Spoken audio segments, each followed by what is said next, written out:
घंटा 20 मिनट के करीब अपन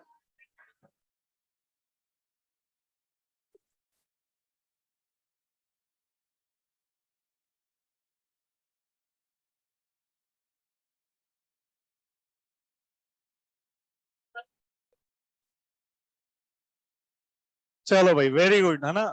होमवर्क दिया था ना, बस चलो होमवर्क निकालेंगे फटाफट। Do yourself which you have done yourself, so there is no point of discussion in do yourself. बताओ भाई, डू योरसेल्फ 6 और 7 बोला था भाई, ठीक है चलो। Yes good morning online students, do yourself 6 हो गया या सच में हो गया? 7 पोजीशन ऑफ पॉइंट हो गया, ठीक है। और क्या दिया था ओवन में? 1 से 15। आ जाओ भाई ओवन पे। ओवन ओवन 1 से 5, 1 से 5 पूछ लो। 6 से 8, 8 जैसा क्वेश्चन पिछले टर्म पे होमवर्क में दिया था। अगर किसी से नहीं हुआ है तो वो आप अभी होमवर्क वाला डिस्कस करेंगे तो एक बार जरूर देख लेना। 9th क्लास में हो चुका है, 9th वाला क्लास में हो चुका है। 10 से 15, 10 से 15 ये जो क्वेश्चन नंबर 12 है इसमें समझ में आ रहा है। जब अपन पैरेलल ड्रॉ करेंगे तो एक्स के बीच की दूरी एक पैरामीटर लेंथ हो गया, तो वाई कोऑर्डिनेट के बीच की दूरी विड्थ हो जाएगा और जेड के बीच की दूरी हाइट हो जाएगा। समझ में आ रहा है क्या? तो यहाँ पर हम लोग कह सकते हैं जो पैरामीटर हो जाएंगे उस पैरेलल पाइप के हो जाएंगे 8, 6 और 2 साइड लेंथ हो जाएंगी। तो 8, 6 और 2 तो अपने को दिख रहा है। फर्जी इसमें कौन है? 4। 15 तक ही दिया था, नोट्स कॉपी निकालेंगे।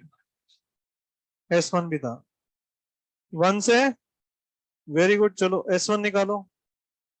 S1 में 1, 2, 2 पूछा है, अभी बताते हैं। थर्ड, 4 तो बहुत पहले हो चुका है। फिफ्थ हो गया, 2 पे आते हैं। ये तो अपन ने होमवर्क में दिया है ना, अभी डिस्कस कर लेंगे। तो वही होमवर्क वाला क्वेश्चन निकाल लो, वही डिस्कस कर लेते हैं। वही क्वेश्चन ही है, ठीक है क्या? 3D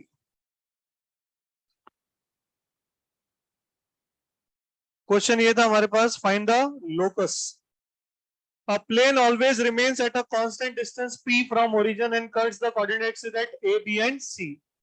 तो यहाँ पर हम लोग फोटो ऐसा बना रहे हैं, ये ओरिजिन है 0 0 0, ये पॉइंट ए है a 0 0, ये पॉइंट बी है 0 b 0 और ये पॉइंट सी है 0 0 c। ये हमारा ट्रायंगल बनेगा एबीसी और हमसे बोला गया है कि, अब मैं फिर बोल रहा हूँ, कुछ दिन भी मैंने बताया था, ये अपना कौन सा प्लेन है ऐसे काटता हुआ। तो प्लेन तो पूरा सरफेस होता है, बट अपने को ये जो व्यू दिख रहा है ये सिर्फ ट्रायंगल का व्यू दिख रहा है। यहाँ पर इस ओरिजिन से इस प्लेन की परपेंडिकुलर डिस्टेंस कितनी तरह की? p। तो सबसे पहले तो इस प्लेन की इक्वेशन को अपन लोग लिख सकते हैं। ये प्लेन की इक्वेशन हो जाएगी x upon a plus Y upon B plus Z upon C बराबर 1। दूसरी चीज, ये परपेंडिकुलर डिस्टेंस का फॉर्मूला लगाएं तो 0 0 से इसका डिस्टेंस क्या हो जाएगा? 0 0 0 माइनस 1 का mod upon under root of coefficient of x का स्क्वायर यानी 1 by a square 1 by b square और 1 बाय सी स्क्वायर, और ये वैल्यू 1 के बराबर। ये 1 नहीं, कितना दे रखा था? p, ये p के बराबर। तो यहां से हम कह सकते हैं 1 upon a square plus 1 upon b square plus 1 upon c square 1 by p square के बराबर आ जाएगा। ये समझ में आया क्या? अब क्वेश्चन यहां से चालू करते हैं। पहला पार्ट, सेंट्रॉइड का लोकस पूछा था। ये मैं कॉम्प्लेक्स नंबर में कहां चला गया? तो यहाँ पर हमारे पास इसका जो क्या बोलते हैं सेंट्रॉइड आएगा, उसके लोकस को अल्फा बीटा और गामा मान लेते हैं, हाँ है ना। तो हमारा अल्फा कितना हो जाएगा? a प्लस 0 प्लस 0/3, यानी इन शॉर्ट a/3। तो अब मैं बीटा को फटाफट लिख देता हूँ b/3 और मैं गामा को लिख देता हूँ c/3। और अब मैं यहां से अल्फा बीटा लोकस है, मैं यहां से कह सकता हूँ a will be 3 alpha. B will be 3 beta and C will be 3 gamma. समझ में आ रहा है क्या? और ये तीनों वैल्यू उठा करके मैं यहां रख दूं तो 1/9 alpha square, 1/9 beta square and 1/9 gamma square is equal to 1/p square. Alpha beta gamma है लोकस, तो 1/x square 1/y square 1/z square will be equal to 9/p square. अब तुम लोग समझदार हो, अगर मैं तुमसे इसके बाद दूसरा पार्ट पूछूं तो तुम लोग समझ गए होंगे। उसको भी तुम अल्फा बीटा गामा लोगे, लेकिन अब अल्फा हो जाएगा a/4। क्यों? क्योंकि चौथा पॉइंट ओरिजिन है, तो हमारा अल्फा हो जाएगा a/4 और ये हो जाएगा b/4 और गामा हो जाएगा c/4। अगर यही चीज उठा करके मैं फिर से यहाँ पे रखूंगा abc की वैल्यू, तो तुम्हें समझ में आ रहा है ये जो 9 दिख रहा है ये इसमें 16 हो जाएगा। तो आंसर आएगा इस केस में 1/x square 1/y square 1/z square बराबर 16/p स्क्वायर। होपफुली समझ में आ गया होगा। तो पहला मैंने कहा था हो गया, तो दूसरा तो हो ही गया। Very good. कुछ लोगों का आंसर तो आया है, लेकिन मेरे हिसाब से एक ही आंसर दिया है बस, है ना। दूसरे वाला आंसर शायद मान लिया कि हो जाएगा। ये हो गया हमारा क्वेश्चन कंप्लीट। लास्ट क्लास के नोट्स बताएंगे मेरे हिसाब से हम लोगों ने। हाँ, एक मिनट एक मिनट, हमने एक इमेज वाला क्वेश्चन दिया था रिफ्लेक्शन। ठीक है, हमारा एंगल बाइसेक्टर भी हो गया था। पोजीशन ऑफ पॉइंट वाला आर्टिकल अपन लिख चुके हैं कॉपी में नोट्स में, और हम फैमिली ऑफ प्लेन भी कर चुके हैं। इमेज का फॉर्मूला दिया था क्या रिफ्लेक्शन का? पहले दिया था फॉर्मूला? बस ठीक है, फिर तो अपना ये काम कंप्लीट होता है। यहाँ पर हमारा प्लेन रिफ्लेक्शन वाला क्वेश्चन डिस्कस कर लेते हैं। प्लेन इज ओवर, अब हम शुरू करेंगे लाइन। और लाइन की थ्योरी सिर्फ 15 मिनट की, जैसे मैंने कहा था सिर्फ 15 मिनट की थ्योरी, और उसके बाद फिर क्वेश्चन ही क्वेश्चन है। तो अपना 3D आज, और अगला टर्न कौन सा टर्न आएगा अपना? मंडे। मंडे को अपना 3D कंप्लीट, और उससे अगले टर्न से हमारा कॉम्प्लेक्स नंबर शुरू। तो क्वेश्चन क्या था? क्वेश्चन था रिफ्लेक्शन निकालने वाला। एक सेकंड में डेटा निकाल लूं पहले।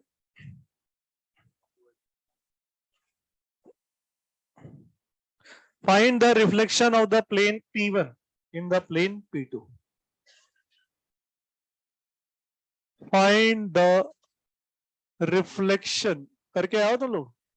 Reflection of P1 that is 2x minus 3y plus 6z plus 1 बराबर 0 इन द प्लेन P2। और P2 दे रखा है अपने को 14x minus 2y minus 5z plus 3 बराबर 0। मैंने डिस्कस किया था कि वो 3 इमेज लेकर के लोग करते हैं, वो नहीं करना है, बताया था ना मैंने। तो वो तो मतलब ठीक एक तरीका है, लेकिन वो बहुत ही लेंथी वाला तरीका है, मजा नहीं आएगा उसमें। तो पहली बात तो इन दोनों प्लेन को देख के क्या हमें ये समझ में आ रहा है प्लेन्स पैरेलल नहीं है। तो जब प्लेन पैरेलल नहीं होते तो इंटरसेक्ट करते हैं, और जब भी इंटरसेक्ट करेंगे तो एक लाइन बनेगी, तो जिससे हम line of intersection of two plane कहते हैं। और ये लाइन का डायरेक्शनल वेक्टर क्या होता है? दोनों के प्लेन के नॉर्मल का क्रॉस। हाँ या ना? तो इतनी बात जो मैंने बोली है तो सबको समझ में आ गई। अब मैं आगे जो थोड़े पते की बात बोल रहा हूँ उसको सुनना, कि ये जो प्लेन है P1, ये ऐसा प्लेन है P1। अब P1 की इक्वेशन बार बार मैं नहीं लिखूंगा, ऊपर लिखी हुई है, अपन देख सकते हैं ना। और ये क्योंकि इंटरसेक्ट करेंगे तो ये P2 होगा, ऐसे ये होगा P2। और ऑब्वियसली जब हम लोग इसका, क्योंकि दोनों इंटरसेक्ट करेंगे ही करेंगे, पक्की बात है, करेंगे ना इंटरसेक्ट, क्योंकि पैरेलल नहीं है। तो ऑब्वियसली जो इसका इमेज इसमें आएगा वो भी इसी लाइन को कंटेन करेगा। करेगा कि नहीं करेगा? ये लाइन को क्या करेगा? वो कंटेन, लाइन ऑफ इंटरसेक्शन को क्या करेगा? कंटेन। हाँ ना? अब देखो एक काम तो तुम क्या कर सकते हो, कि अगर P2 में P1 का रिफ्लेक्शन ये P1 डैश है P2 के अंदर, तो एक तरीका तो ये हुआ ना कि ये जो प्लेन है ये इसी लाइन को कंटेन कर रहे हैं, यानी ये इनकी फैमिली का मेंबर हो गया। यानी हम इस इक्वेशन को लिख सकते थे P1 plus lambda P2 is equal to 0। हाँ या ना? और दूसरी चीज ये कि अगर ये इसके अंदर P1 का रिफ्लेक्शन ये है, तो ये जो प्लेन है ये बाइसेक्टर प्लेन होगा। और अगर ये बाइसेक्टर प्लेन है तो इससे इस प्लेन पे परपेंडिकुलर डिस्टेंस, और इस वाले प्लेन पे परपेंडिकुलर डिस्टेंस बराबर आना चाहिए। तो हम लोग यहाँ पर एक जनरल पॉइंट ले लेते हैं x, y, z, और हम इस पॉइंट P से दोनों पे क्या नापे, परपेंडिकुलर डिस्टेंस, और बराबर कर देते हैं। तो जैसे ही परपेंडिकुलर डिस्टेंस को क्या करेंगे, बराबर, तो लैम्डा में हमारे पास इक्वेशन आ जाएगी। हम ये देखेंगे कि लैम्डा की दो वैल्यू आने वाली, एक तो जीरो, तो लैम्डा की वैल्यू जो जीरो आएगी वो तो क्या दे देगी, वही वाला प्लेन, और जो दूसरी वैल्यू आएगी जो कि जीरो नहीं आएगी, वो हमारे को ये दूसरा वाला प्लेन देगी। समझ में आ रहा है क्या? तो सबसे पहले यहाँ पर अपन इसको लिखें, तो ये क्या लिखा हुआ है, ये लिखा हुआ है 2 + 14 लैम्डा एक्स, फिर यहां से फिर ये आएगा दिस प्लस दिस करेंगे तो -3 -2 लैम्डा वाई, फिर प्लस 6 - 5 लैम्डा जेड, और 1 + 3 लैम्डा बराबर 0। अब मैं ऑब्वियसली क्या करने वाला हूँ, परपेंडिकुलर डिस्टेंस को बराबर। तो ध्यान से देखना, x, y, z से उसका परपेंडिकुलर डिस्टेंस क्या होगा, mod 2x 3y 6z + 1 upon √49, directly लिख दिया मैंने, है ना, वो 7 हो जाएगा, इज इक्वल टू, यहां पर भी देखेंगे तो ये आएगा 2 + 14 लैम्डा इंटू एक्स, माइनस, बाहर ले लेते 3 + 2 लैम्डा वाई, फिर 6 - 5 लैम्डा जेड, और 1 + 3 लैम्डा का मैग्नीट्यूड अपॉन, अब यहां पर जो भी आएगा तुमको पता ही है, 2 + 14 लैम्डा होल स्क्वायर, 3 + 2 लैम्डा का होल स्क्वायर, एंड 6 - 5 लैम्डा का होल स्क्वायर। सही है क्या? अगर तुम चाहते हो कि तुम थोड़ी कैलकुलेशन से बच जाओ यहाँ पे, तो तुम एक काम कर सकते हो, थोड़ा बुद्धि लगाने वाला, कि जो तुमने एक्स वाई जेड पॉइंट लिया ना, वो तुम कोई एक जनरल पॉइंट की जगह नोन पॉइंट ले सकते थे। ये इस प्लेन पे कितने पॉइंट्स हैं, तो मैंने बताया था ना तुम्हें कैसे लेते हैं। इस प्लेन पे तो इनफाइनाइट पॉइंट है, तुमने सोचो कि इसको इसको 0 ले लिया दोनों को, तो y कितना आ गया, 3/2, खत्म। तो तुम्हारी कैलकुलेशन थोड़ी आसान हो जाती। और हमें क्योंकि एग्जाम में कैलकुलेशन दिखानी तो नहीं, तो आंसर निकालना है, लैम्डा निकालना, तो हम कर सकते थे, बट मैंने नहीं किया। अब हम लोग यहाँ पर देखें इस चीज को, ये जो लिखा हुआ है यहाँ पे, तो ये जो लिखा हुआ है, यही वाला एक्सप्रेशन यहाँ पर भी दिख रहा है तुमको, ध्यान से देखो तो, ये देखो 2x 3y 6z + 1, वही दिखेगा सेम टू सेम। दिख रहा है क्या? नहीं दिखा? दिख रहा है ना सबको? तो अपन क्या कह सकते हैं यहाँ पर, अगर वो x, y, z को अपन देखें, तो उस पे परपेंडिकुलर डिस्टेंस, इस पे परपेंडिकुलर डिस्टेंस को इक्वेट किया, ये इक्वेशन को जब सॉल्व करेंगे, मॉड हटेगा, क्रॉस मल्टीप्लाई करेंगे, स्क्वायरिंग करेंगे, तो तुम्हें दिख रहा है लैम्डा की दो वैल्यू आने वाली। तुम ध्यान से देखो तो लैम्डा की कितनी वैल्यू आने वाली है, दो आने वाली है, दो वैल्यू। और वो लैम्डा की दो वैल्यू से अपने को एक वैल्यू अपना कैलकुलेट करके देखेंगे तो मिलेगी 0, और एक वैल्यू मिलेगी अपने को, दूसरी कुछ वैल्यू मिलेगी जो कि बहुत गंदी आती है, मतलब ऐसा 1 2 3 नहीं आएगा, आई थिंक ऐसा कुछ आता है -8/225, ऐसा कुछ आएगा। तो वो वैल्यू जो हमारी लैम्डा की है, वो हमारा एक्चुअली रिफ्लेक्शन प्लेन को देने वाला है, क्योंकि एक तो लैम्डा क्या आएगा, 0, 0 तो हमारे को क्या दे दिया, P1, वो तो हमारा नॉन प्लेन है, हमें तो उसका रिफ्लेक्शन चाहिए था। तो ये सॉल्व करने में मिलने वाला है। मैं फिर बोल रहा हूँ यहाँ पर, अगर हम कैलकुलेशन को आसान करना चाहते हैं, तो ये जो अपन एक्स वाई जेड यहाँ लिख रहे थे, वहां पर एक्स वाई जेड लिखा, उसको क्या ले लो, एक नॉन पॉइंट। और बेस्ट है कि क्या करो, कोई दो वेरिएबल को 0 डाल के तीसरा ले लो। तो तुमने क्या करा, एक्स और वाई को क्या ले लिया, 0, तो जेड कितना हो गया, 3/5, या एक्स और जेड को 0 ले लो तो वाई कितना हो गया, 3/2। तो 0 3/2 0 से परपेंडिकुलर डिस्टेंस नाप दो, तो तुम्हारा काम आसान हो जाएगा। बट इसको मैं एक और तरीके से बताऊं, तो सोचना जरा, अगर समझ में आए तो, इसका जो ये पॉइंट है, इस पॉइंट पे जो मूव कर रहा है, उस पे सोचो एक लोकस ले लिया मैंने, अल्फा बीटा गामा। और समझना इस मेथड को, अगर समझ में आया तो। और ऐसा काम हम लोग कर चुके हैं, पहले बताऊंगा कहां कर चुके हैं, पहले सुनना मेथड को। इस पे तुमने एक पॉइंट लिया जो कि लोकस है, और अब इस अल्फा बीटा गामा का तुम क्या करो, इसमें इमेज निकाल दो। तो अगर उसका रिफ्लेक्शन ये है, तो इसका रिफ्लेक्शन वो होगा, ऐसे ही होता है। अगर P1 का रिफ्लेक्शन P1 डैश है, तो P1 डैश का रिफ्लेक्शन P1 ही तो होगा ना, सेम प्लेन में।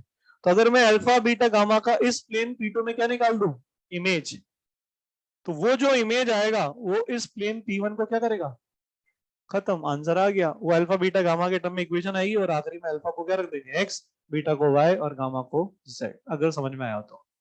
अभी बताता हूँ ये कहाँ किया है ना, अगर तुम लोग पढ़ते थे लास्ट ईयर, तो तुम लोगों ने जे एडवांस पैराबोला की करी होगी। उस पैराबोला की जे एडवांस में क्वेश्चन आता था कि हम पैराबोला की इमेज निकालते थे एक लाइन में। तो हम लोग क्या कहते थे, उस पैराबोला पे 80 स्क्वायर कॉमा 280 जनरल पॉइंट लेते थे, और ये लाइन की इक्वेशन कुछ दे रखी होती थी, और हम इसका निकालते थे इसमें इमेज एच कॉमा के, और एच और के की वैल्यू भी टी के टर्म में आती थी, और फिर हम एच और के में टी को एलिमिनेट करके एक रिश्ता निकाल देते थे, और हम आखिरी में बोलते थे एच को रख दो एक्स और के को रख दो वाई, अगर याद हो तो ये मैं बिल्कुल वही काम यहाँ कर रहा हूँ, अगर समझ में आया तो हम क्या करेंगे, अल्फा बीटा गामा का क्या निकालने, इमेज। अल्फा बीटा गामा का इमेज कैसे निकलेगा, सोचना जरा, x2 minus alpha upon y2 minus beta upon z2 minus gamma upon is equal to -2 किसके अंदर, 14 alpha minus 2 beta minus 5 gamma plus 3 upon कितना 196, और यहां क्या आएगा 225 आएगा, क्या आएगा, और यहाँ पे -2 और यहाँ पे -5। इन दोनों को इक्वेट करेंगे तो क्या मुझे x2 मिल जाएगा, इन दोनों को इक्वेट करेंगे तो क्या y2 मिल जाएगा, और इन दोनों को इक्वेट करेंगे तो क्या मिल जाएगा z2। ये कुछ कुछ आ जाएगा, x2 y2 z2 आ गया। अभी x2 y2 z2 किसको सेटिस्फाई करेगा, वो P1 को, तो P1 में x की जगह x2, y की जगह y2 और z की जगह z2 डाल दो, और x2 y2 z2 किसके टर्म में आएंगे, अल्फा बीटा गामा, और अल्फा बीटा गामा क्या था, लोकस, अल्फा की जगह x, बीटा की जगह y, गामा की जगह z डाला, आंसर आ गया। नहीं समझ में आया, बट मेहनत तो करनी पड़ रही है दोनों में, ऐसा तो है नहीं कि डायरेक्टली आंसर आ जाएगा। अब मैंने समझा दिया है, इसके बाद समझ में नहीं आए छोड़ देंगे। और फिर बोल रहा हूं, इस कैलकुलेशन को अगर आसान बनाना है इसको, क्या करो, जो P2 प्लेन है उस पे एक पॉइंट एक्स वाई जेड ना लेकर के कोई भी एक पॉइंट ले लो जो कि उस प्लेन को सेटिस्फाई कर रहा है, और बेस्ट अभी तुम्हें बताया, कोई दो वेरिएबल को क्या डाल दो, जीरो, और तीसरा पकड़ लो। हाँ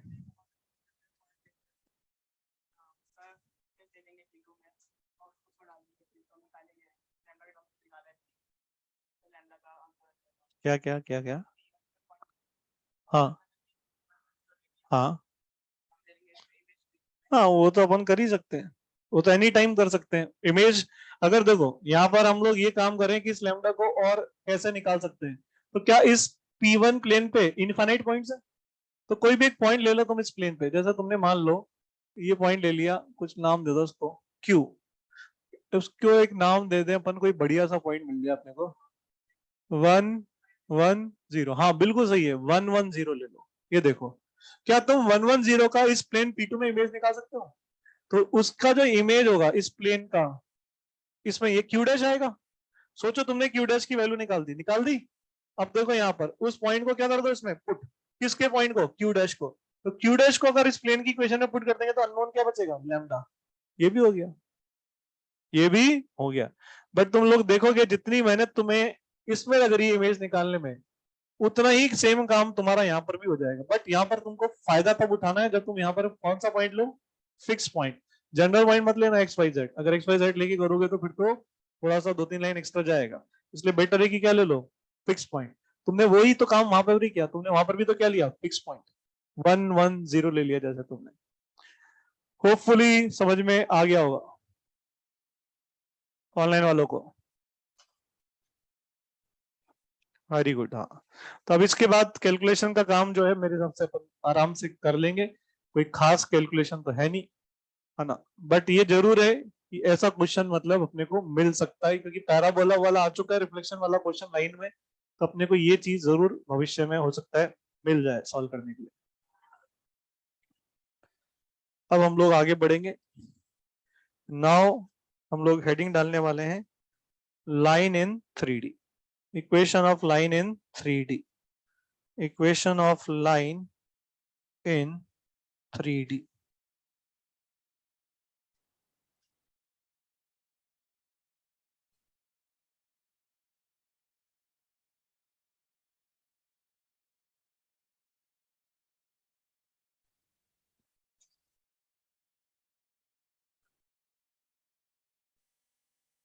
equation of line in 3D। जल्दी से जो भी लोग लिख रहे हैं फटाफट लिखें।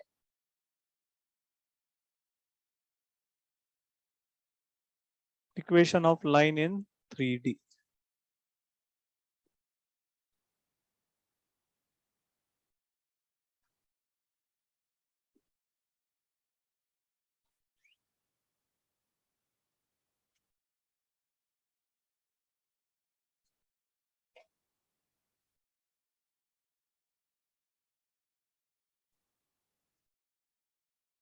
Equation of line in 3D।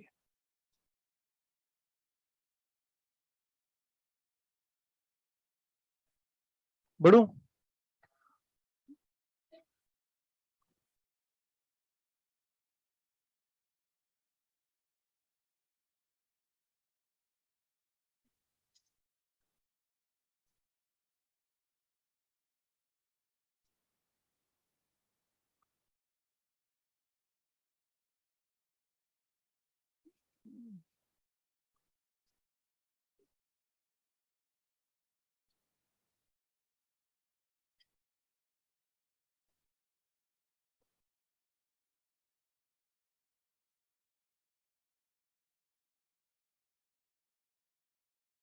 बोलो भाई, कॉपी बंद कर दो। 10 मिनट की थ्योरी है, 10 मिनट बाद थ्योरी खत्म, क्वेश्चन ही क्वेश्चन है बस।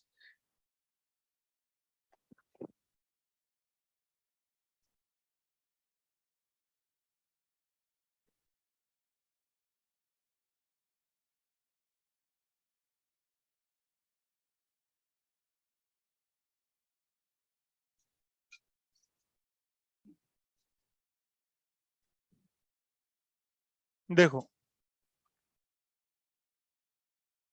Equation of line in 3D।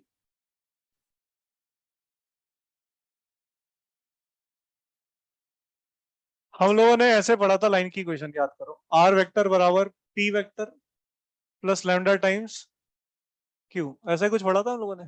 हम कहते थे ये लाइन जो है ये एक पॉइंट से पास कर रही है जिसका पोजीशन वेक्टर पी है, और इसका डायरेक्शन वेक्टर किसके लॉन्ग है, क्यू के।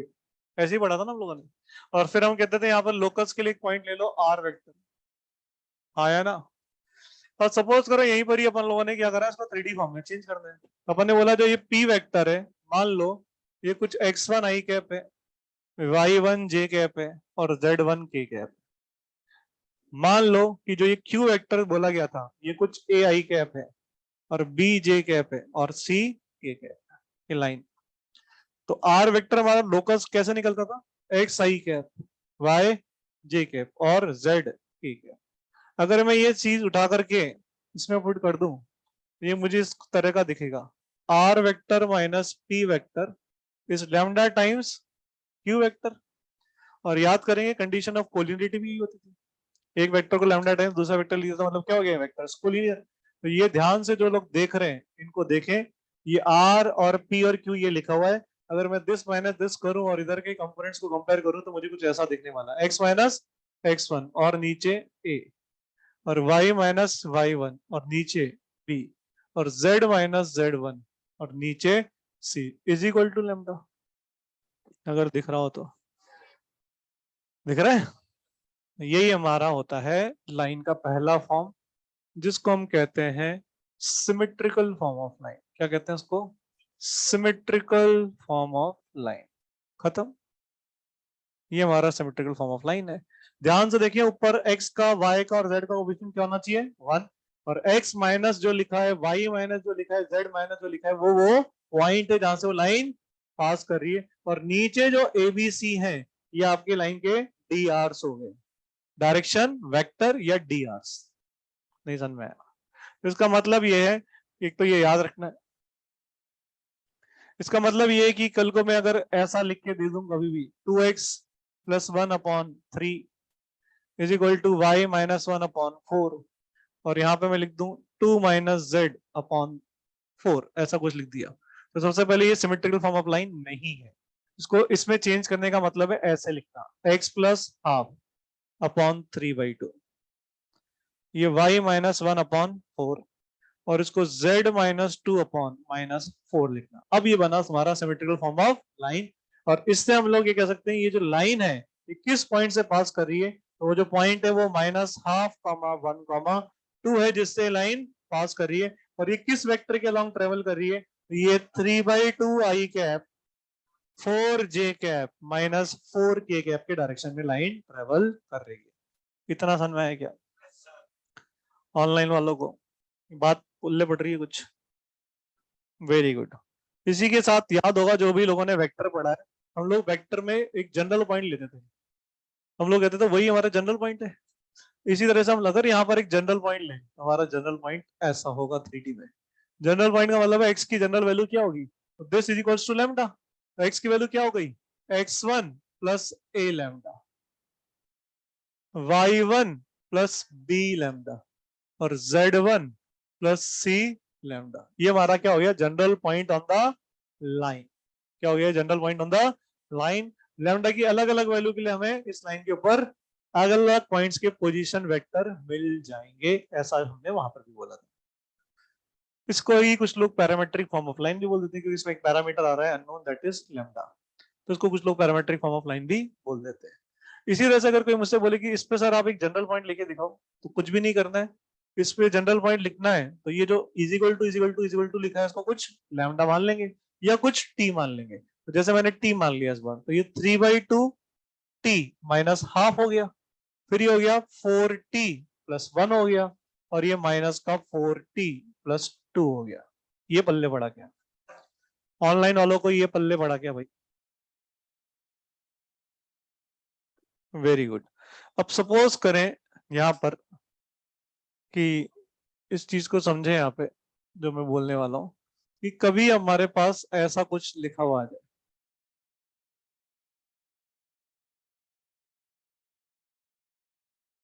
और नीचे 0 लिखा हुआ आ जाए। तो नीचे 0 आने का मतलब यहाँ पर सिर्फ इतना सा मतलब है, सामने वाला अपने से कहना चाह रहा है कि इस लाइन के डायरेक्शन वेक्टर में के कंपोनेंट है ही नहीं। और अगर किसी लाइन के डायरेक्शन वेक्टर में कई कंपोनेंट में नहीं है, मतलब वो आई कैप प्लस जे कैप के फॉर्मेट में होगी लाइन का डायरेक्शन वेक्टर है, यानी वो एक्स वाई प्लेन में लाइन है। अगर वो लाइन एक्स वाई प्लेन में है तो मतलब वो जेड के परपेंडिकुलर है। तो नीचे 0 आने का मतलब क्या होता है कि जिस एक्सिस के नीचे 0 आ रहा है ये लाइन उस एक्सिस के परपेंडिकुलर है। तो नीचे 0 डिनोट करता है this line is actually perpendicular to z axis, या ये बोले जेड एक्सिस के परपेंडिकुलर है, या फिर ये बोले एक्स वाई प्लेन के पैरेलल है, बात एक ही है। नहीं समझ में आया होगा। इसी लाइन को एक और तरीके से आजकल लिख देते हैं, और इसी लाइन को लिखने का तरीका x-1/2 is equal to y+4/3 and लगा के लिख देते हैं z is fix equal to 2। ध्यान से देखो, अगर मैं इज इक्वल टू क्या लिखता t, तो ये 0 × t बन के z तो हमेशा फिक्स ही था उस पर 2, तो उसको कई बार इस तरह से एंड लगा के लिख दिया जाता है। ये बोलो या ये बोलो, बात एक ही होती है। समझ में आया हो तो अब इससे मेरे को समझ में आता है कि अगर मैं एक्स एक्सिस की इक्वेशन लिखना चाहता हूँ सिमेट्रिकल फॉर्म में, तो एक्स एक्सिस किसके परपेंडिकुलर होता है, वाई और जेड के, तो इसके नीचे 0 और इसके नीचे 0, और एक्स एक्सिस पे वाई और जेड हमेशा क्या होगा, 0। तो इज इक्वल टू अगर टी माने तो वाई भी 0 और जेड भी 0। अब इज इक्वल टू यहाँ क्या लिखे, यहाँ लिखे एक्स, और यहाँ पे कुछ भी लिख दें 0 को छोड़ के, कुछ भी लिख दे मतलब एनी रियल नंबर एक्सेप्ट 0, 0 नहीं होना चाहिए बस। तो मैंने जैसे यहाँ 1 लिख दिया, सही है। किसी ने बोला सर मैं 11 लिख दूं, सही है। किसी ने बोला सर मैं क्या 111 लिख दूं, सही है। क्यों सही है, इसलिए सही है कि एक्स एक्सिस पे क्या होगा, वाई और जेड 0, और एक्स कुछ भी वैल्यू ले लेगा। तो अगर मैं इसको इक्वल टू टी लिखता हूं, तो एक्स बराबर मैं कुछ भी नंबर लिखूंगा इनटू क्या होगा टी। अब टी की वैल्यू बदलेगी तो एक्स की सारी वैल्यूज कवर हो जाएगी, अगर समझ में आया हो तो एक्स एक्सिस की इक्वेशन ये हो गई। तो वाई एक्सिस की इक्वेशन कैसी होगी, तो एक्स के नीचे 0, वाई के नीचे मैं फिर बोल रहा हूँ कुछ भी, मैं फिर 1 लिख रहा हूँ। स्टैंडर्ड फॉर्मेट के हिसाब से मैं मतलब जा रहा हूँ 1 लिख के, otherwise you can write anything. और आई थिंक तुम समझ गए होंगे जेड एक्सिस में क्या आएगा, 0, y/0 और z/1। तो ये बहुत इंपॉर्टेंट पार्ट है। कई बच्चे बोलते हैं सर 0 तो नीचे आ ही नहीं सकता, ये तो अनडिफाइंड हो गया। तो उन लोगों को बेचारों को ये पता नहीं है कि इसका मीनिंग क्या था जब पढ़ाया गया था। तो होपफुली समझ में आ गया होगा। बस इतनी ही देर इसकी थ्योरी थी, 2 मिनट और बचे, खत्म theory. This is the end of the theory of this part. Online वालों को समझ में आ गया क्या? Is this clear? ऑनलाइन वालों को ये सारी चीजें क्लियर है क्या? सिमेट्रिकल फॉर्म ऑफ लाइन, नीचे जीरो आने का मतलब क्या है, सारी बात बगैर बातें करें ना, फटाफट लिखेंगे बगैर बातें करें।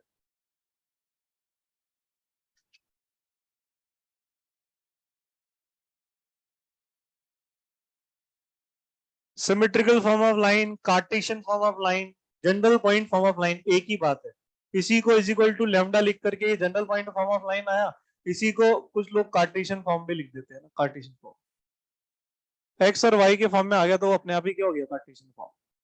Symmetrical form, Cartesian form, general point form, parametric form, सब सामने ही लिखा हुआ है। लेमडा के टर्म्स में जब लिख दिया जनरल पॉइंट फॉर्म, वही हमारा पैरामेट्रिक फॉर्म भी एक तरीके से हो जाता है।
ये इतना पार्ट हटा दो कि ये वाला?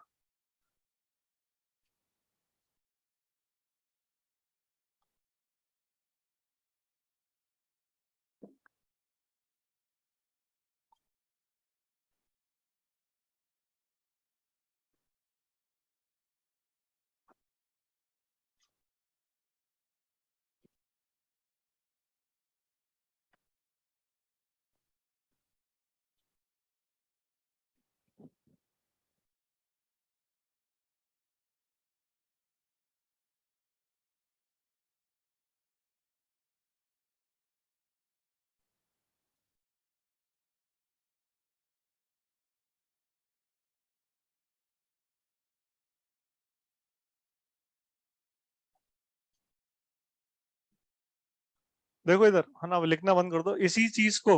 अभी मैंने तुम्हें एक एग्जांपल से समझाया था। अब इसी चीज से मैं तुम्हें तीनों चीजें समझा रहा हूँ। अभी मैंने वेक्टर फॉर्म से ये डिराइव किया था, इससे मैंने तुम्हें दिखाया कौन सा फॉर्म, जनरल पॉइंट फॉर्म। इसी से तुमको मैं अब उल्टा जाकर के दिखा रहा हूँ। क्या ये सिमेट्रिकल फॉर्म ऑफ लाइन है? नहीं। तो यहाँ पर हम इसको क्या करेंगे, ध्यान से देखना, थ्री कॉमन लेंगे, एक्स प्लस 1/3। हाँ, और ये थ्री को नीचे लाके 1/3। देखते रहना, फिर बोल रहा हूँ y-1/3 और नीचे 1/6 दिख रहा है। और ये z -1 अपॉन नीचे -1 दिख रहा है क्या? नीचे ध्यान से देखो, ये तो dr होते हैं ना, तो मैंने क्या करा, 6 से मल्टीप्लाई कर दिया। अब यहाँ देखो, कई लोगों के तोते उड़ जाने हैं, ये कैसे हो गया? लेकिन ये होता है आजकल, है ना। ये हो गया, ये कर दिया। ये कौन सा फॉर्म बन गया, सिमेट्रिकल फॉर्म। और सिमेट्रिकल फॉर्म से जनरल पॉइंट फॉर्म में जाना है, तो इजिकल टू टी मान लिया। तो ये आ गया x बराबर 2t -1/3, y बराबर t प्लस 1/3 और z बराबर 1 - 6t, t belongs to real number. ये जनरल पॉइंट फॉर्म हो गया। अब कोई बोले सर वेक्टर फॉर्म बताओ। ये लो, ये लाइन किस पॉइंट से पास कर रही है? हाँ, हाँ, अच्छा, ये रहा वो पॉइंट। और किस डायरेक्शन में ट्रेवल कर रही है?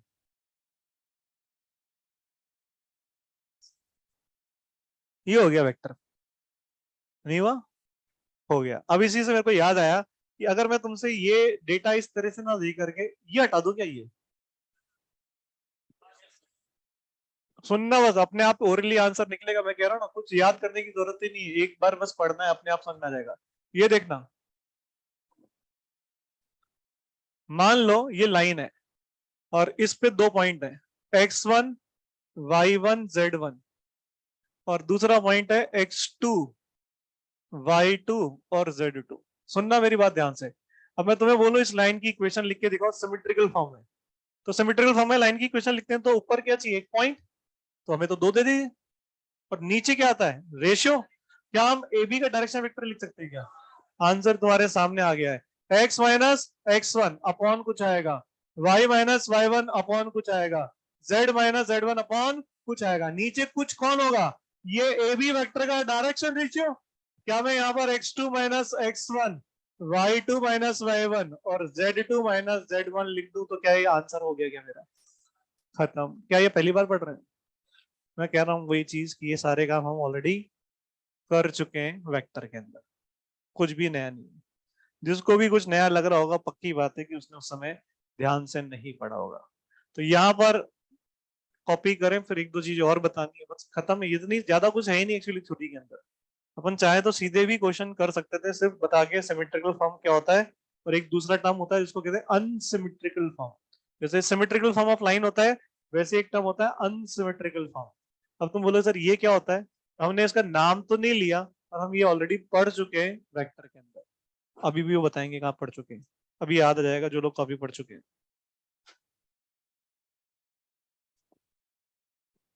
ऑनलाइन वालों को समझ में आ गया ये x1 y1 z1 और x2 y2 z2 को ज्वाइन करने वाली लाइन को किस तरह से लिखा है मैंने 3D फॉर्म में, सिमेट्रिकल फॉर्म में जो लिखा है? आ गया समझ में?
हो गया।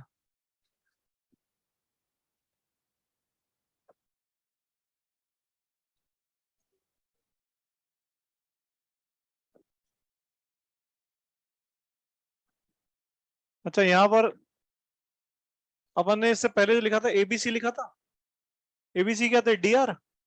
और चाहे तो एल एम और एन भी लिख सकते हैं। डी आर और डीसी में रिश्ता बताया था फर्स्ट लेक्चर में। अगर dr पता है तो dc आ जाता है, इसको यूनिट वेक्टर ही तो बनाना होता है।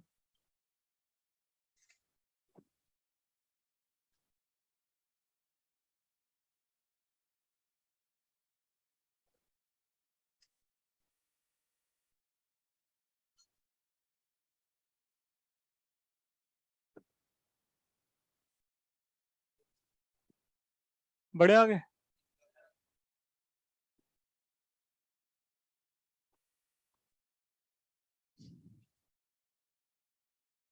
स्ट्रेट लाइन के अंदर एक बेहद इंपॉर्टेंट हमारा हथियार होता था, पैरामेट्रिक फॉर्म ऑफ लाइन। हम बोलते थे फिक्स पॉइंट से फिक्स दूरी का कोऑर्डिनेट लिखना हो किसी लाइन पे, हमेशा पैरामेट्रिक फॉर्म ऑफ लाइन का इस्तेमाल किया जाएगा। और इसका काफी यूज हमने कोनिक सेक्शन में भी देखा होगा, जो भी लोगों ने स्पेशली अच्छे लेवल के जो पैराबोला के और इलिप्स के सवाल आते हैं वो करे होंगे। तो अगर मुझे 3D में, तुमसे ही पूछ रहा हूँ सवाल, सपोज करो मुझे 3D में एक पॉइंट है ये ए, और इसके कोऑर्डिनेट है x1, y1 और z1, और मुझसे इससे r यूनिट आगे और r यूनिट पीछे अगर मुझे कोऑर्डिनेट्स के पॉइंट लिखते हैं उसके आगे और पीछे, तो क्या दिमाग लगा सकते हैं? मान लो इस लाइन का हमें डायरेक्शन वेक्टर पता है। तो यहाँ पर हम लोग देखेंगे, है ना, जो कि मेरे को लगता है बता देना चाहिए कि ये एल एम और एन है, मान लो लाइन के क्या है, ये डीसी। अब यहाँ पर देखेंगे ये कितनी दूरी है, आर। तो इस आर को इस डायरेक्शन में एक यूनिट वेक्टर से चेंज कर देते हैं, तो हम लोग क्या लिख सकते हैं, r times l i cap, m j cap और एन के कैप, और इसमें उसको जोड़ दें, जिसका पोजीशन वेक्टर और ये डिस्टेंस को जोड़ के जो वेक्टर बनेगा वो उस फाइनल पॉइंट का क्या बन जाएगा, पोजीशन वेक्टर। तो आगे गए तो आर जोड़ दिया, पीछे गए तो आर घटा दिया। यानी मैं कहना ये चाह रहा हूं, x minus x1, Y minus y1 और z माइनस z1।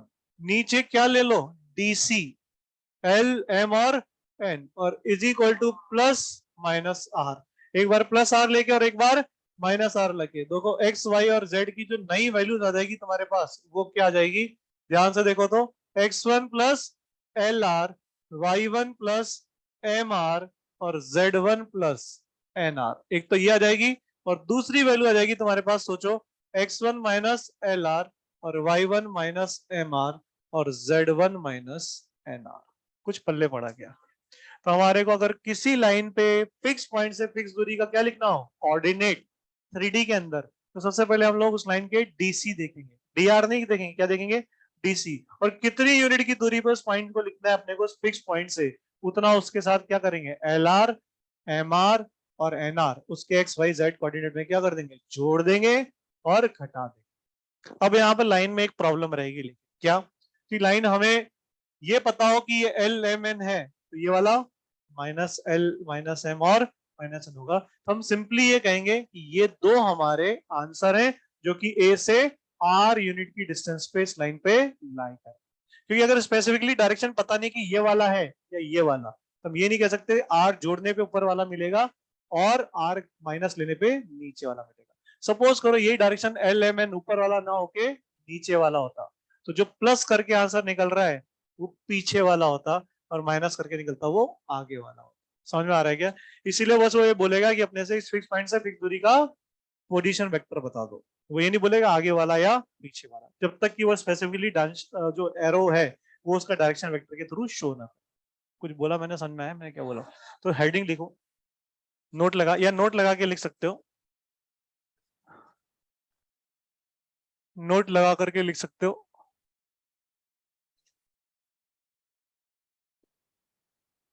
द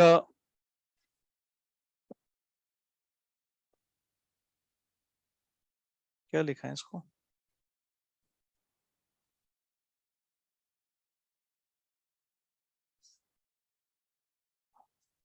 हाँ, मेथड टू फाइंड या प्रोसेस या प्रोसीजर टू राइट या फाइंड द कोऑर्डिनेट्स, प्रोसीजर या method to write the coordinates coordinates of the point, coordinates of the point on the line, on the line at a distance of r units from a fixed point on the line, और ये मैं फिर बोल दूं, ये कौन है? डीसीस, है ना। एल एम एन वैसे तो सभी जानते हैं कि एल एम आर एन हम किसको लिए यूज करते हैं? डीसी के लिए। तो यहाँ पर हम डीसी ही यूज करेंगे, डीआर नहीं आना चाहिए। डीआर अगर आया तो उसको किसमें कन्वर्ट करोगे? पहले डीसी में।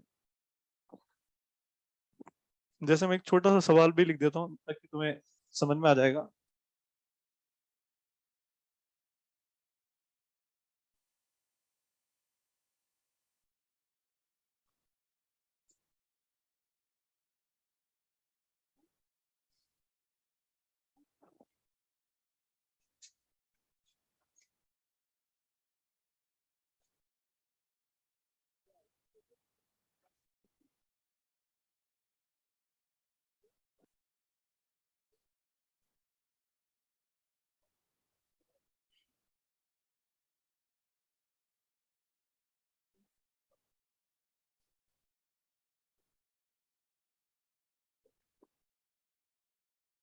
तुम्हें ये समझ में आया कि ये इसको जब अपन आर से क्रॉस मल्टीप्लाई करके एक्स वाई जेड लिखेंगे तो ये क्यों आगे और पीछे वाले पॉइंट मिल जाएंगे? समझ में आ रहा है?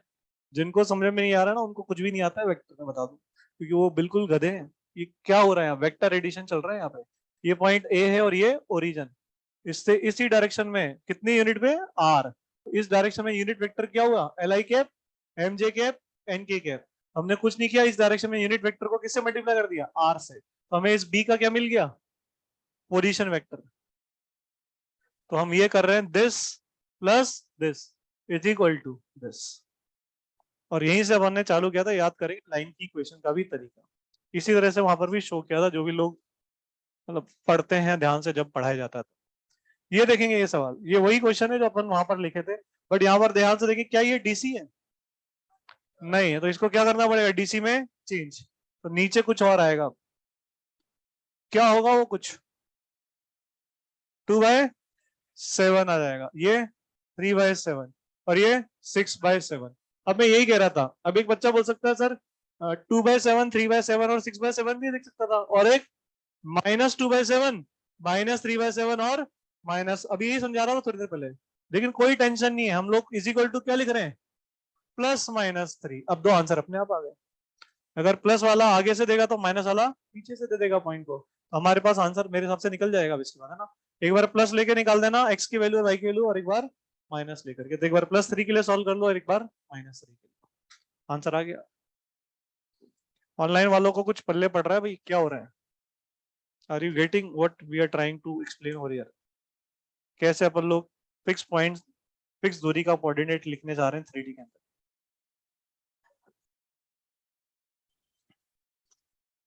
बस, है ना। और बाकी लोगों को कमेंट लिखने में दिक्कत आ रही है, ये देखो अभी मैं बताता हूँ तुमको। ये लो, अब लिखो तुम, लिख लो। कमेंट करो पहले, आया कि नहीं है समझ में, फिर सही करूंगा।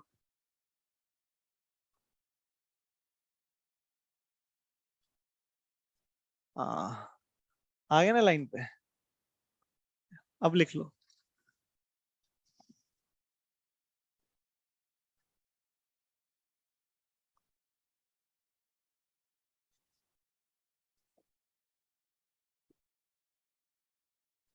वन टाइप करना होता है, वन टाइप करना है ना। आ गया, बस वन टाइप करना है।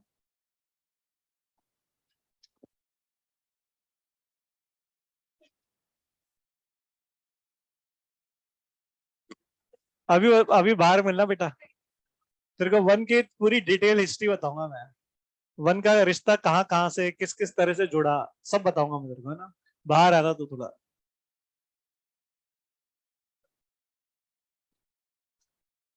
हाँ भाई, एक और क्वेश्चन दिमाग में आया। 2D के अंदर हम लोग इस तरह की लाइन जो कि ओरिजिन से पास होती थी उसको क्या लिखते थे? ये वाई एक्सिस होता था, ये एक्स एक्सिस होता था। क्या लिखते थे? y is equal to m x, ऐसे ही लिखते थे क्या? अब सोचो यहाँ पर एक और एक्सिस आ गया हमारा, ये हमारी हो गया z एक्सिस, ये आ गया z एक्सिस। अब यहाँ क्या ऐसे होगी लाइन जो कि ओरिजिन से पास करेगी? तो y बराबर एम एक्स, हम लोग कहते थे कि y और x में रिश्ता है। इसी तरह से हम एक और वेरिएबल z को लेकर आ गए। हम लोग सोचे कि z में और x में या z और y में एक रिश्ता ऐसी तरह का लिख देते हैं, जैसे z बराबर ny। अब जरूरी नहीं कि सर z बराबर ny, क्या मैं nx लिख सकता था? हाँ। जैसे ही सोचो y बराबर क्या हो गया mx और z बराबर क्या हो गया ny, ऑटोमेटिकली z और x में भी इसी तरह का रिश्ता बन गया। अगर ध्यान से देखें तो अपने आप ही आ गया ना वो। जैसे अगर मैंने z बराबर ny लिखा तो मैं यहाँ पर ny की जगह जो यहाँ पर ये लिखा है n मल्टीप्लाई कर दूं, mn x हो जाएगा। ny की जगह क्या लिख दूं? z, तो आ गया ना z बराबर mn इंटू x। हाँ या ना? तो यानी 3D में ओरिजिन से पास होती हुई लाइन क्या होगी? y बराबर mx will be incomplete, y बराबर mx एंड साइमल्टेनियसली तुम्हें x या y में किसी एक को z से इसी तरह से रिलेट करना पड़ेगा। और जरूरी नहीं कि ये दोनों वैल्यू सेम हो, इसलिए अपन एक जगह m ले रहे हैं तो एक जगह क्या ले लेंगे? n। कुछ पल्ले पड़ा मैंने क्या बोला? तो तुम अब अगर अपनी शीट खोलो, खोलो एक बार शीट। शीट अगर खोलोगे तो पेज नंबर, फिर मैं पेज नंबर का तो मुझे देखना पड़ेगा तुम्हारे हिसाब से, बट जहां स्ट्रेट लाइन चालू हुआ है डू योर सेल्फ 7 के जस्ट नीचे अगर देखो, दिख रहा है क्या? तो अगर तुम ध्यान से देखो तो एक टेबल बनी हुई है वहां पे, तो स्ट्रेट लाइन थ्रू ओरिजिन लिखा हुआ है वहां पे, दिख रहा है? y बराबर एम एक्स कॉमा z बराबर एन एक्स की जगह एन वाई भी लिख सकते थे। और उसी के नीचे एक्स एक्सिस की इक्वेशन दिख रही है क्या? अभी लिखाई थी थोड़ी देर पहले। वाई एक्सिस दिख रहा है क्या? A line parallel to z axis. 2D में एक लाइन जो एक्स एक्सिस के पैरेलल होती थी कैसे लिखते थे अपन लोग? y बराबर कांस्टेंट, हाँ है ना? अगर ये 2 यूनिट दूरी ऊपर है तो y बराबर 2 और नीचे y बराबर -2। याद आ रहा है क्या? तो वहां पर नीचे लिखा हुआ है line parallel to x axis, तो लाइन एक्स एक्सिस के पैरेलल 3D में होगी तो y भी कांस्टेंट होगा और z भी कांस्टेंट होगा, हाँ या ना? तो ये चार्ट जो बना रखा है ये घर से अपन लोग इसके जस्ट नीचे बना लेंगे जहां पर अपन ये खत्म किए अभी। ये हम लोग घर से इस चार्ट को बना लेंगे। ऑनलाइन वालों को समझ में आ गया कौन सा चार्ट बना लेंगे? जहां पर हमारा डू योर सेल्फ क्या खत्म हुआ है 7, उसके नीचे एक टेबल बनी हुई है line parallel to x axis. कैसे लिख रहे हैं? ये हमने वैसे पीछे लिख लिया है सारा, बट हम कह रहे हैं कि इकट्ठा एक जगह आ जाए तो ये टेबल जो बना रखी है हमारे सामने ये हम लोग वहां पे कॉपी कर देंगे। आ गया या समझ में, या फिर मैं फिर से समझाऊं? आ गया, वेरी गुड।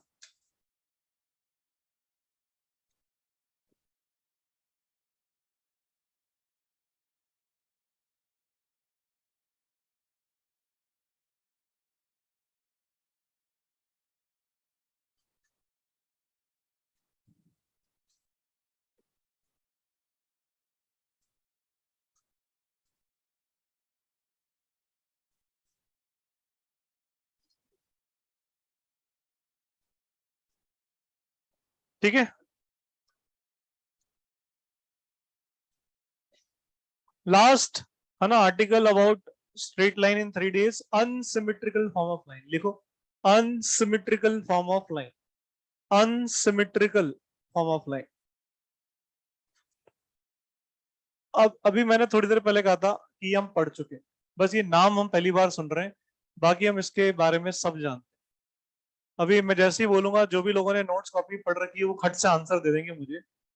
याद करेंगे वेक्टर का last article, vector product of 4 vectors. मैंने वहां पर एक लाइन समझाई थी, जब भी दो प्लेन मिलते हैं तो एक लाइन बनती है और उस लाइन का डायरेक्शन वेक्टर क्या होता है? n1 क्रॉस, ये वही है जिसको अपन ने वहां पर बोला था line of intersection of two planes. ये वही है। कैसे लिखेंगे इसको 3D के अंदर?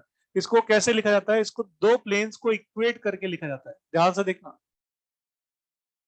इसको ऐसे लिखेगा एक प्लेन और यहां 0 लिख देगा और यहाँ पे a2x b2y c2z plus d2 ऐसे लिखेगा एंड दिस इज लाइन। कौन सी लाइन है ये?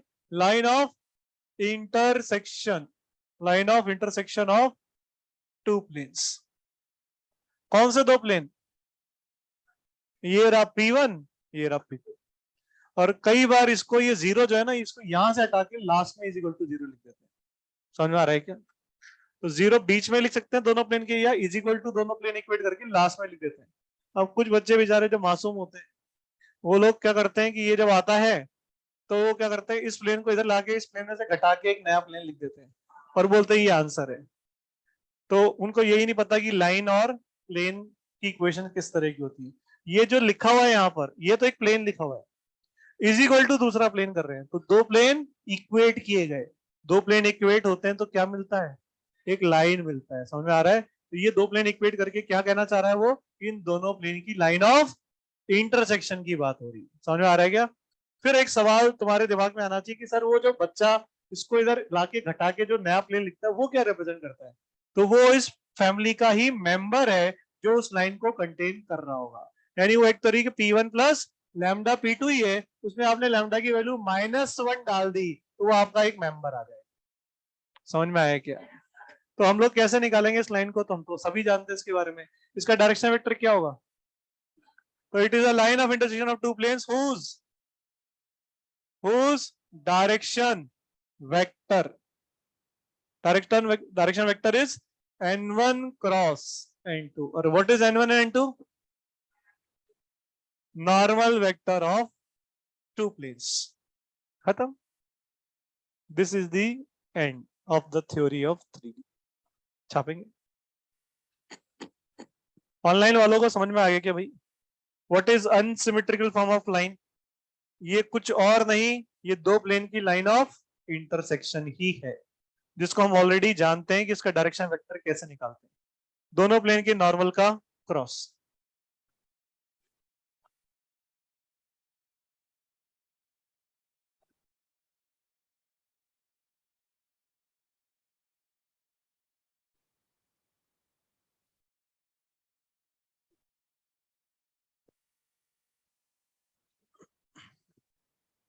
अब किसी किसी को लगेगा कि यार ये कैसे तरह के क्वेश्चन आएंगे, इसके ऊपर किस तरह से देखेगा। वही अपने को बस अब क्वेश्चन में देखना है कि किस तरह से क्वेश्चन बनते हैं, उनमें किस तरह से अपने से पूछा जाता है, वो काम अपना अभी बचा हुआ है। थ्योरेटिकली अपन कह रहे हैं चैप्टर खत्म है, लेकिन अभी अपने को क्वेश्चंस जो करने हैं वो तो अब इसके बाद शुरू होंगे।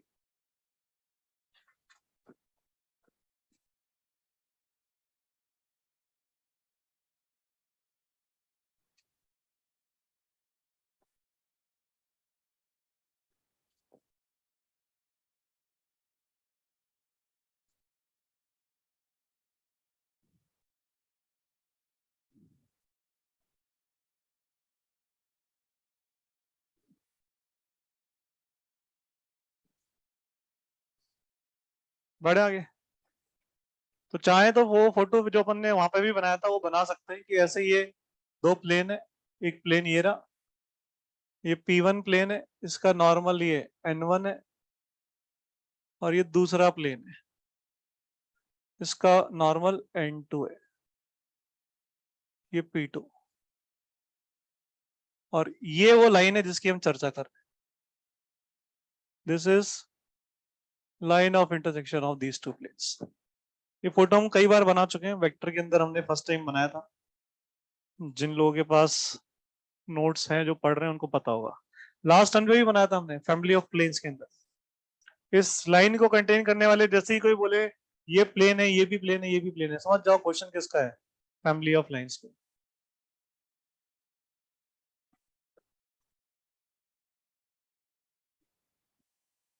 आई थिंक क्वेश्चन चालू करते हैं सॉल्व करना। किस तरह के क्वेश्चंस आएंगे तो मैं फिर बोल रहा हूं, अगर जिस भी बच्चे ने पूरा जितना भी वेक्टर पढ़ा रखा है वो ध्यान से सुना हुआ है, तो मैं फिर बोलूंगा कहीं पर भी कुछ सेकंड थॉट देने की जरूरत नहीं पड़ेगी, सब कुछ स्ट्रेट फॉरवर्ड होगा। पहला सवाल, find find equation of line in symmetrical form. Find the equation of line in symmetrical form. और वो लाइन इस तरह से दे रखी है। मैं फिर बोल रहा हूं, कुछ लोग बोलेंगे तो मतलब प्लेन लिख दिया है, बट वो बेचारे मासूम बच्चे हैं, उनको समझ में नहीं आ रहा, दो प्लेन इक्वेट करके लिख रहे हैं, मतलब उन दोनों प्लेन की लाइन ऑफ इंटरसेक्शन की बात हो रही है। ये दोनों को इक्वेट करके लिखा हुआ है, यानी कौन सी लाइन की बात हो रही है, इस लाइन ऑफ इंटरसेक्शन की। कैसे चेंज करेंगे सिमेट्रिकल फॉर्म में? सबसे पहले क्या निकालें, डायरेक्शन वेक्टर। तो निकालो n1 cross n2। What is n1 cross n2? I plus j plus k। का cross 2i plus j minus k के साथ, ये हो गया तुम्हारा डायरेक्शन वेक्टर ऑफ लाइन। आधा काम हो चुका है। डायरेक्शन वेक्टर ऑफ लाइन कितना आएगा? -2i cap plus 3j cap minus k cap. देखना सही है क्या? आ गया, परफेक्ट। अब सिमेट्रिकल फॉर्म में लाइन को चेंज करना है, सिमेट्रिकल फॉर्म में चेंज करना है। सिमेट्रिकल फॉर्म, तो नीचे आ गया -2, इधर आ गया 3 और इधर आ गया -1, और इधर आता था x minus x1, y minus y1 और z minus z1। x1 y1 z1 क्या है? कोई एक पॉइंट। लाइन पे कितने पॉइंट? तो फिर तो हर बच्चा जो यहाँ पे क्लास में बैठा है वो अलग अलग आंसर निकाल सकता है इसका, क्योंकि वो हर बच्चे के लिए जो पॉइंट वो सोचेगा लाइन पे वो तो अलग अलग हो सकते हैं, क्योंकि एक लाइन के ऊपर कितने पॉइंट। यानी कि ध्यान रखेंगे यहाँ पर एक से ज्यादा तरह के आंसर करेक्ट हो सकते हैं। ऑप्शन 1 और मोर देन 1 वालों में गलती होने के चांसेस बेहद ज्यादा है। कई बच्चे आंसर उनके सामने होगा लेकिन वो पहचान नहीं पाएंगे, क्योंकि वो दूसरे तरीके से कन्वर्ट करके लिखा गया होगा फैंसी ड्रेस में। पकड़ने का तरीका क्या है? पकड़ने का तरीका है, तुम्हारे को तुम्हारा डायरेक्शन वेक्टर तो पता है ना, तो अगर तुम्हारे डीआरस 3 ऑप्शन जो बाकी होंगे, ये तो एक तुम्हारा आंसर आ गया जो तुम निकालोगे, लेकिन अगर तुम्हारा डीआर किसी और डीआर से क्या कर रहे हैं, मैच, तो समझ जाना कि वो आंसर हो सकता है। अगर डीआर मैच नहीं करेगा तो मतलब ही नहीं है, क्योंकि डायरेक्शन वेक्टर अलग अलग हो गए तो लाइन अलग ही होगी। समझ ही नहीं आ रहा। अब इसको मैं यहाँ पर कैसे समझाऊंगा, ध्यान से सुनोगे तो समझ में एक बार में आ जाएगा। ये x1 y1 z1 जो पॉइंट है, इनकी तो वैल्यू कोई ऐसा तो है नहीं कि एक ही हर बच्चा एक ही वैल्यू निकालेगा दो प्लेन को सॉल्व करके। वो तो इनफाइनाइट निकाल सकते हैं, अलग अलग तरीके से निकाल सकते हैं। कैसे, समझना बात को। जैसे एक बच्चे ने क्या किया कि x प्लस वाई बराबर लिख दिया 6 minus Z, 2x plus Y बराबर लिख दिया z प्लस 1। अब इस बच्चे ने इन दोनों को जोड़ दिया, ये आ गया 3x प्लस 2y बराबर 7। आ गया। अब जरा देखो जरा इसके अंदर, अगर मैं x की वैल्यू को क्या रख दूं, कुछ भी रख देता हूं जैसे कि 1, तो y कितना आ गया, तो z कितना आ गया 0, क्योंकि इस लाइन में z था ही नहीं आया सन में। देखो तुत्ते उड़ गए लोगों के, है ना। कुछ भी नहीं करा है मैंने, सिंपली z को ले आके घटा दिया और x और y में एक इक्वेशन निकाल दी है। और इस तरह की इक्वेशन इतनी बार लास्ट ईयर x को कुछ मानते थे और y निकाल दिया करते थे ना, लेकिन लोग अभी भी हो रहे हैं। ये एक बच्चे ने एक पॉइंट निकाला, लेट मी से दिस इज P1। एक बच्चे ने बोला कि सर मैं x की वैल्यू को था ना, मेरे को तो मन कर रहा था आज कुछ खतरनाक करूं, कुछ तूफानी, तो सर मेरा मन कर रहा √3 लेता हूँ सर, बताओ।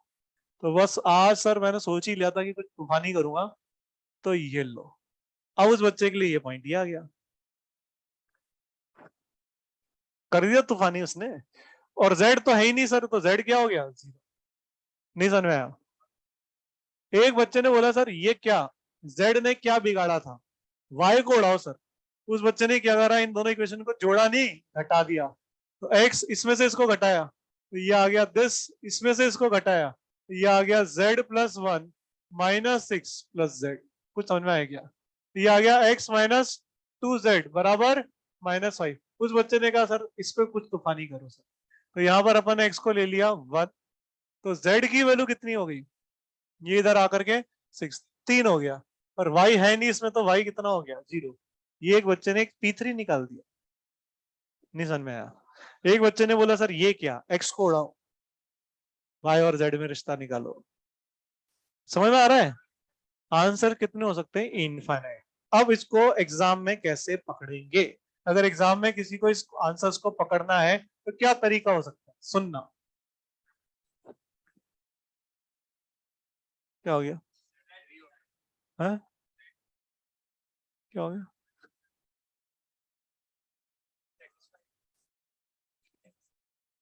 कौन सा वाला P1 पॉइंट?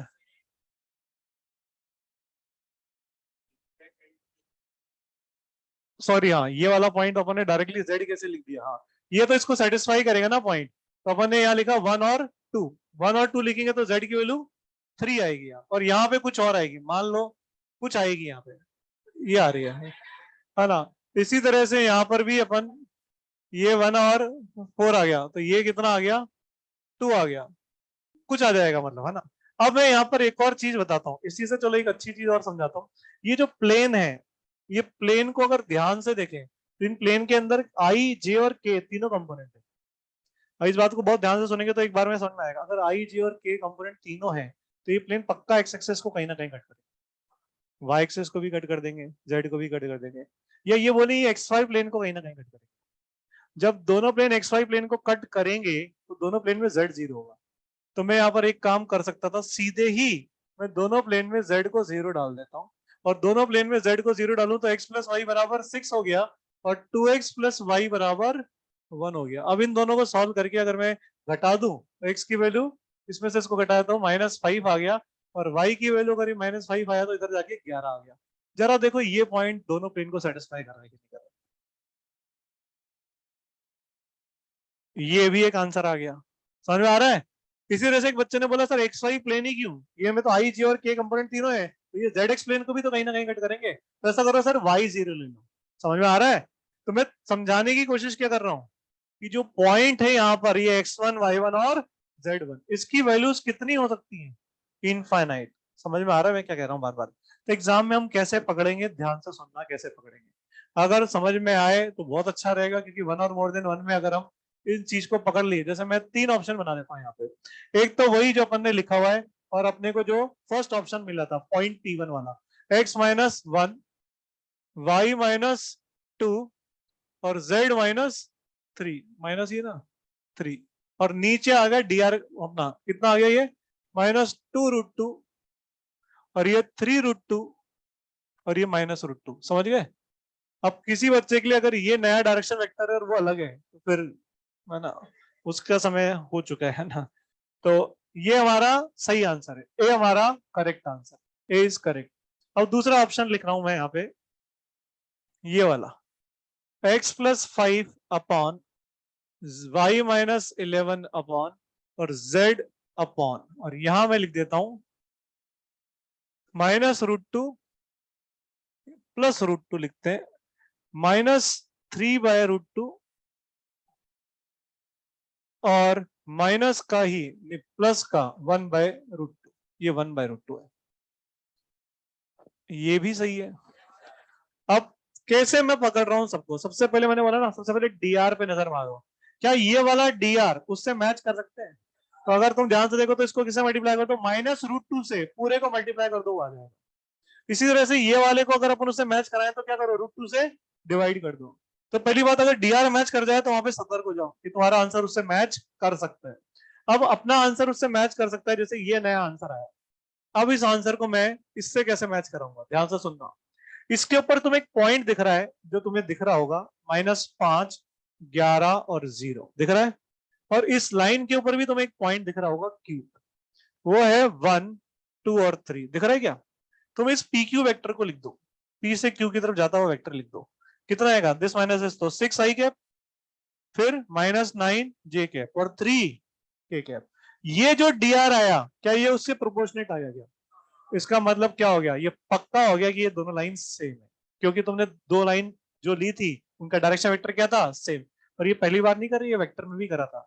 जब हम लोग चेक करते थे लाइंस इंटरसेक्टिंग है, स्क्यू है, या पैरेलल और डिस्टिंक्ट है, या पैरेलल और कोइंसिडेंट है, वहां पर भी बताया था मैंने ये। तो मैंने क्या करा, इस लाइन पर और इस लाइन पे क्या ले ली, दोनों फिक्स पॉइंट, और अब मैं इन दोनों को ज्वाइन करने वाला क्या लिख रहा हूँ, वेक्टर, क्योंकि ये दोनों लाइन का डायरेक्शन वेक्टर क्या था, सेम। तो अगर दो पॉइंट जो दो पैरेलल लाइन पर हैं, सोचो अगर ये दोनों लाइन पैरेलल कैसी होती है, दूर दूर, तो क्या ये वाला वेक्टर कभी इसके डायरेक्शन वेक्टर के साथ कोलिनियर आ सकता था क्या, नहीं आ सकता था। वो तभी आ सकता था दोनों लाइन ओवरलैप होती। तो यहाँ पर क्या आ गया, ये जो डायरेक्शन वेक्टर आ गया वो उस डीआर के साथ क्या आ गया, प्रोपोर्शनेट। इसका मतलब हमारा ये वाला ऑप्शन भी सही है, ये वाला ऑप्शन भी सही है। कुछ समझ में आया क्या, कुछ पल्ले पड़ा क्या। छापेंगे भाई। ऑनलाइन वालों को समझ में आया क्या, ऑनलाइन वालों को समझ में आया क्या।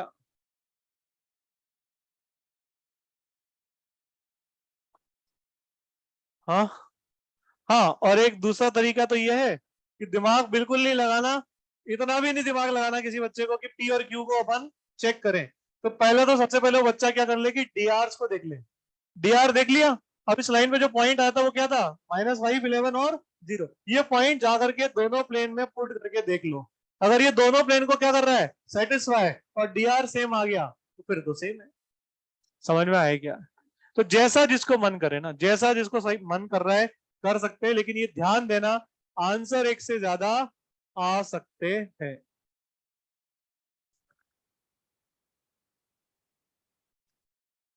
आ गया समझ में? तो आज के लिए इतना ही। होमवर्क दूंगा अभी मैं, समझ में आ रहा है?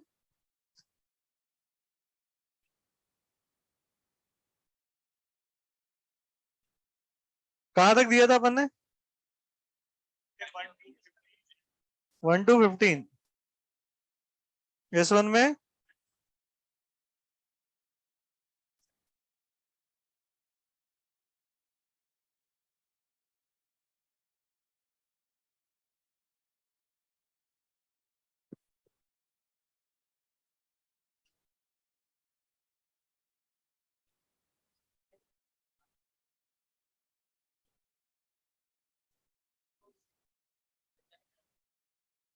रेस कौन सी हुई थी लास्ट टर्न पे? हाँ, और संडे है बीच में।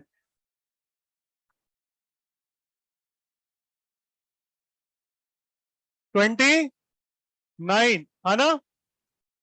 30 और 31 रेस, 30 और 31 रेस है। शीट में से अभी अपन नहीं दे रहे क्योंकि अपन को थोड़ा सा लाइन के अंदर और अभी मतलब क्वेश्चंस करके देखने की जरूरत है। मैं दे दूंगा तो तुमसे बनेंगे नहीं, तुम्हारा कॉन्फिडेंस डाउन हो जाएगा बेकार में। तो यही है हमारा होमवर्क, सिर्फ 30 और 31 रेस। करो ना, मना थोड़ी है, पूरी करो। किसने मना करा? 3D नहीं, रेस की बोल रहे हैं वो।